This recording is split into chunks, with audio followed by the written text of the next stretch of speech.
어제 저희가 국민의힘 전당대회 상황을 실시간으로 중계했는데요. 당선된 국민의힘 김기현 대표 오늘 첫 일정을 시작했습니다. 현충원을 참배한 뒤 민생을 강조한 첫 최고위원회도 주재했는데요. 대통령이 국정 현안에 전념할 수 있게 당 걱정은 안 하도록 하겠다고 말했습니다. 김 대표를 비롯한 최고위원들도 전원 친윤계가 싹쓸이했죠. 2위에 그친 안철수 의원의 정치적 미래는 어떻게 될까요? 류정아 상황실장이 짚어봤습니다. 김기현 후보 24만 4,163표, 득표율은 52.94%.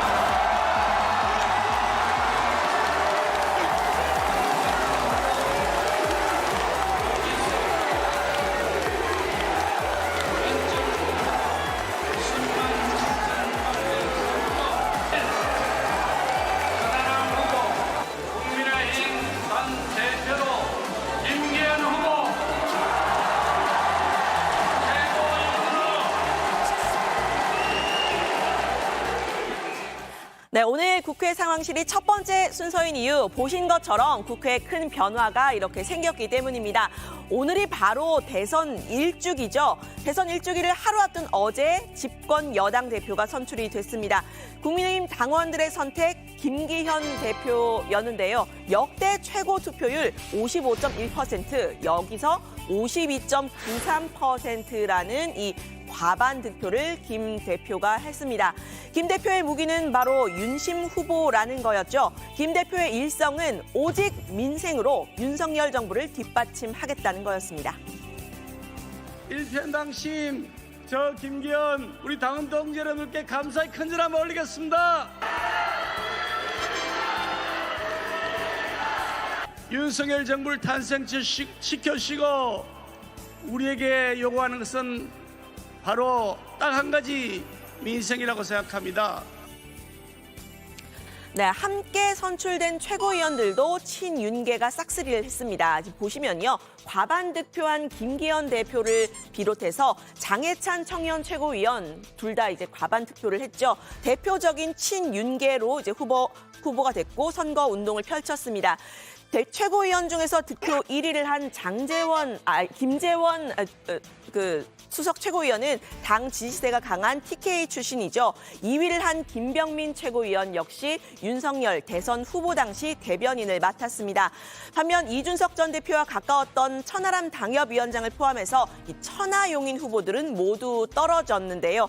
관련 소식은 잠시 후 줌인에서 다뤄볼 텐데 이번 전당대회로 이 국민의힘은 윤석열의 국민의힘이 됐다라는 평가가 나왔습니다.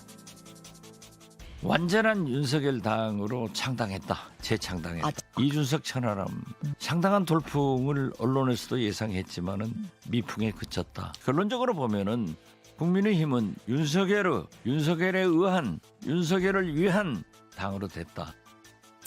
네, 김기현 후의 세 가지 과제, 윤석열 정부의 성공을 뒷받침하고요. 당내 갈등을 통합해서 내년 총선에 승리하는 겁니다. 당 대표로서 처음 주재한 오늘 최고위에서도 바로 이 점을 강조했는데요. 이번 지도부의 임무는 내년 총선의 압승과 윤석열 정부의 성공입니다. 내년 총선은 우리 국민의힘의 미래와 윤석열 정부의 성공, 나아가 대한민국의 운명을 가르는 역사적 분기점이 될 것이라고 생각합니다.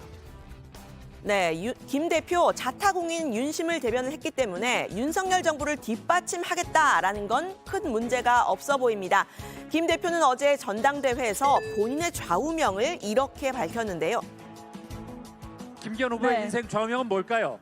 우리 시쳇말로 하면 좀 쪽팔리게 살지 말자 그러는데 그 말을 할 수는 없고 무릎 꿇고 살기보다 서서 죽겠다는 각오와 의지를 가지고 그동안 살아왔습니다. 네, 무릎 꿇고 살기보다 서서 죽겠다라는 좌우명이요. 바로 윤 대통령이 1년 3개월 전 대선 전이죠. 이 페이스북에 올렸던 글입니다. 이 마지막까지 윤 대통령과 코드를 맞춘 셈인데요. 바로 오늘부터 대통령실과 소통도 시작을 했습니다. 이진복 대통령실 정무수석이 대통령의 축하난을 들고 아침부터 국회를 방문한 겁니다. 이 수석은 김 대표가 당선이 돼서 이 가뭄에 비가 내리고 빠지고 있다 이렇게 덕담을 했고요. 김 대표도 대통령께서 걱정을 안 하도록 리더십을 확실히 세워나가겠다라고 답을 했습니다. 윤 대통령은 오늘 김 대표의 지역구가 있는 울산을 현장 방문했다고 하죠. 감사합니다. 대통령께 감사하다는 말씀 좀 드렸습니다. 윤 대표님이 앞으로 좋은 징조가 많을 것 같은데 대통령께서도 뭐 남북의 가뭄이 너무 심하다 그래서 한번 댐 같은 데도 한번 방문을 해봐야 되는 거 아닌가라고 할 정도로 가뭄에 굉장히 걱정을 많이 하고 계신데 우리 대표님이 당선이 돼서 그런가 작은 비라도 오고 있네요. 대통령 뭐 지금 밤에 잠도 제대로 못 주무시는 것 같아요. 내가 보니까 하도 민생이 어렵다 그러니까 또 외교적 일도 참 많으신 것 같고 대통령께서 국정 현안에 전념할 수 있도록 국회 현안이나 당의 현안은 그런 데 전혀 걱정 안 하셔도 될 수 있습니다. 네, 문제는 김기현 대표가 윤석열 대통령에게 쓴소리도 할 수 있느냐 하는 겁니다. 김 대표는 후보 시절 토론회에서요. 대통령과 본인의 의견이 다를 때 대통령의 의견을 우선할 것인가라는 질문을 받았는데 혼자만 이렇게 X 표시를 들었던 바가 있죠. 그 생각은 여전히 유효하다고 했습니다. 다른 후보 3명은 다 0표였습니다. 그렇게 대통령 뜻을 따른다고요. 예. 저 혼자 그렇게 하면 안 된다고 제가 꼬표를 친 사람입니다. 그러니까 대통령과 대표의 뜻이 다르면 국민들의 뜻이 무엇인지 그걸 밝혀내고 치열하게 토론을 해서 결론을 내려야 되는 것이다. 네, 친윤 지도부기 때문에 오히려 쓴소리도 더 편하게 할 수 있다 이런 생각인 듯한데요. 안 친하고 신뢰가 없으면 그런 말 못해요. 그러니까 오히려 이 언론이나 일각에서 걱정하는 것과 달리 하고 싶은 말이 있거나 꼭 전해야 되는 민심이 있을 때 더 편하게 전달할 수 있는 지도부가 구성이 되었다라고 생각을 하고 있습니다. 훨씬 더 편하게 의견을 주고받고 토론이 가능하다라는. 네, 관건은 실제로 당을 어떻게 운영하느냐인 듯합니다. 김 대표는 당직 인선 연포탕, 즉 연대와 포용 탕평으로 하겠다 이렇게 원칙을 지키겠다고 밝혔는데요. 그런데 바로 오늘 당선 직후부터 윤핵관 이철규 의원이 사무총장에 내정됐다는 설이 등장했습니다. 사무총장은 당의 살림을 책임지고요. 내년 총선의 공천에도 영향력을 크게 발휘하는 사실상 당의 실세라고 할 수 있는데요. 이철규 의원은 대표적인 윤핵관 의원이죠. 전당대회 당시에 나경원 전 의원의 불출마를 좀 협의하는 모습도 보였었고 안철수 후보에 대해서는 공격을 앞장섰던 그런 사람입니다. 그런 사람이 당대표가 될 때 과연 당과 대통령실이 원만하게 소통이 되겠습니까? 이준석 대표가 우리 당을 가지고 흔들 때 우리 안 대표 어디 계셨어요? 해외에 계시면서 심판 노름했습니다. 네, 이철규 사무총장에 대해서는 신임 지도부가 대체로 공감대를 형성한 듯한 모습인데요. 이미 친윤계 지도부가 들어선 상황에서 실제로 당직 인선이 어떻게 이루어질지는 좀 지켜봐야 할 듯합니다. 이철규 의원이라도 그분이 이미 사무부총장을 거치고 또 당내 사정에 밝기 때문에 저는 충분히 사무총장을 맡을 수 있는 분이라고 생각합니다. 네, 다시 어제 전당대회 결과 좀 짚어보겠습니다. 사실 어제 최대 관심사는요. 결선 투표에 갈 거냐 말 거냐였죠. 만약에 간다면 김기현 대 안철수냐 아니면 김기현 대 천하람이냐 이런 것도 관심이었습니다. 그런데 생각보다 1위와 2위, 2위와 3위의 차이가 좀 많이 났는데요. 안철수 의원은 23.37%를 얻었고요. 1위인 김 대표가 안 의원을 더블 스코어로 이긴 셈이 됐죠. 안 의원은 마지막까지 당 지지세가 강한 PK를 비롯한 당심에 호소를 했지만 역부족이었던 듯합니다. 한 소절만 할 테니까 양해 부탁드립니다. 부산 갈매기 부산 갈매기 너는 벌써 나를 잊었나. 네, 그런데 안 의원이요. 어제 김 대표의 당선 수락 연설도 다 듣지 않고 자리를 떴다고 합니다. 굳은 표정으로 행사장을 나갔다라면서 이게 개표 결과에 대한 불만을 표출한 거 아니냐 이런 기사도 나왔는데요. 이런 해석이 나온 이유 안 의원이 개표 전날까지 대통령실에 선거 개입 의혹을 제기를 했기 때문이죠. 이걸 전당대회 이후에도 문제 제기를 하겠다 공언을 했었습니다. 강승규 대통령실 시민사회수석을 공수처에 고발하기도 했었는데요. 대통령실의 명백한 범법 행위에 대해 침묵하는 비대위와 선관위는 국민들과 당원들께 너무나 큰 실망을 주고 있음을 알아야 합니다. 분명한 답변을 내놓지 않는다면 법적인 조치가 뒤따를 수밖에 없을 것입니다.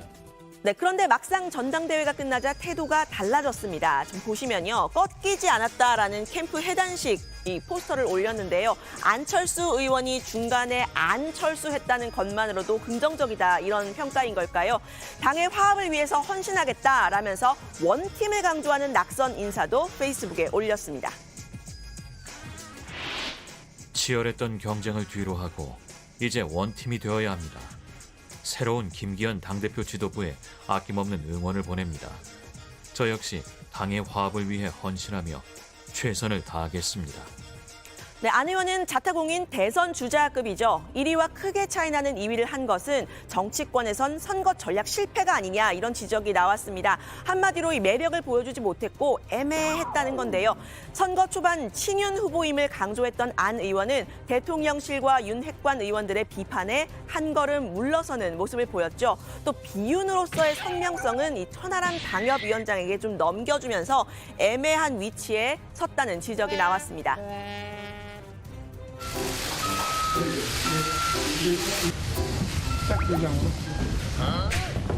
이거 필요 없으세요? 네, 당내 친윤계에서는요. 그래도 2등을 했기 때문에 존재감을 보여줬다 이런 평가가 나왔습니다. 선거 과정에서 윤석열 대통령과 완전히 각을 세우지 않았다라는 점을 좀 높이 산 걸로 보입니다.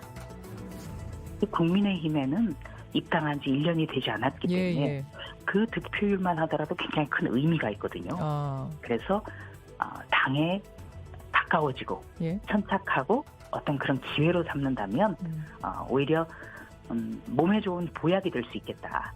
안철수 대표만큼 중도층을 흡수할 수 있는 인물이 과연 국힘당 내에 과연 누가 있겠느냐. 안철수 의원이 뭐 3등을 했다 그러면은 다시 먼저 그 기회가 좀 주어지기 어렵겠습니다만 그래도 2등을 했지 않습니까? 네, 반면 야권에서는 안 의원의 정치적 미래를 장담할 수 없을 거다 이런 전망이 나왔습니다. 박지원 전 국정원장은 안 의원이 국민의힘에서는 다음 공천도 받기가 어렵고 다시 분당이나 창당을 하기도 어려울 거라고 말했습니다. 공격을 하려면은 처음부터 해야지. 친윤도 아니고 반윤도 아니고 풀도 아니고 나무도 아니고 청와대 수석 공수처에다 고발해버리고 이건 대통령이 볼 때는 이게 우리 식구냐? 이렇게 되는 거예요.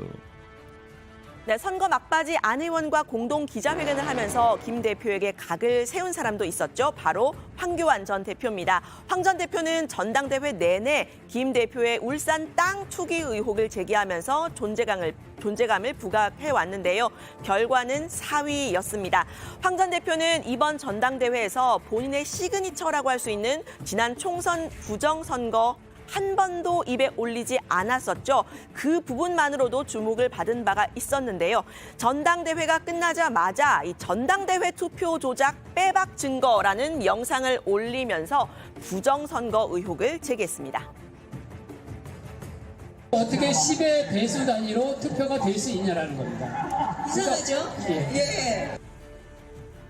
네, 김기현 대표의 당선으로 국민의힘은 김기현호, 사실상 윤석열호로 출항할 채비를 갖춘 셈인데요. 카운터파트인 민주당은 어떻게 평가하고 있을지 들어가서 좀 더 이야기를 해보겠습니다.